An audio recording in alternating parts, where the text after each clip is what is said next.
Okay, and welcome back. It's Tuesday. We had some stuff going on yesterday and couldn't post Monday, but we're not in court this week. Got a lot of stuff going on getting ready for court next week in Horee. We start off with a criminal sexual conduct case with a youth child, and followed up by a murder.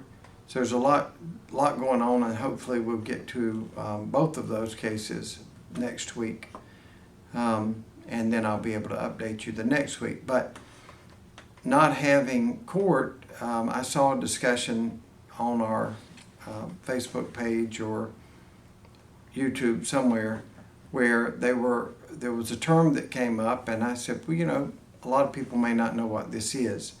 I don't even know how it related to us, but the question was about ex parte communication. And a lot of the stuff, for whatever reason, in legalese is Latin. And ex parte means just one party. So a big no-no, a big rule, is that I can't go in and talk to the judge about the substantive matters of a case without the defense attorney being there. And the defense attorney can't go and talk to the judge without somebody from the state being there. Now, if both of us are back there at the same time, it doesn't even mean that both of us are talking with the judge. It means that the judge wants to get one side and can't hear from one side. So what happens is it might be, and you got to kind of understand the process. But if, like this murder case coming up next week, I know it. The people that are working the case on our team know the case. They've worked on it for a year. The police know it. The defense attorney knows it. We've turned everything that we've got over to them. We'll do a segment on discovery at some point. But the judge doesn't know anything about it. He has just sat up there for the last 4 or 5 minutes, and if something were to be a plea, he would hear the facts from both sides, and then he would make a determination whether or not it should be 30 years, 35, 40, 50. But he's just getting, a 5 to a 20-minute segment of what took place. He doesn't have. So a lot of times before a trial, a judge may say, I need to see the parties in the back. Everybody would get up and go in the court's chamber.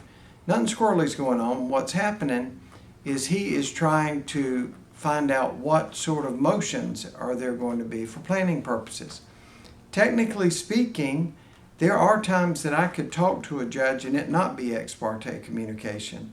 It could be, there's nothing wrong with me saying to the judge, Judge, tomorrow we've got 25 pleas in the morning and 30 pleas in the afternoon. They're jail pleas. How would you like them broken up? There's nothing wrong with that. That's just for planning purposes. There are times that the defense attorney can say, Judge, we need to have a hearing because I need to get some money from the state to pay for an expert witness, and I don't want Jimmy to know about it. So that could be an ex parte communication. The overall rule is that only one party can't talk to the judge. Both parties has to be there. And then there are times that both people can talk, one can talk at the time. But the major rule is no ex parte communication unless it's something pretty minor. I hope that explains ex parte communications. Finally and real quickly, the reason for that is, judges, we are all humans. And if somebody gets in my ear and tells me, oh, this is a terrible person, then it's hard for me to set that aside when the next guy comes about. And if everybody's in the same room, it acts as gas and brakes, and you can tell the whole story. So, ex parte.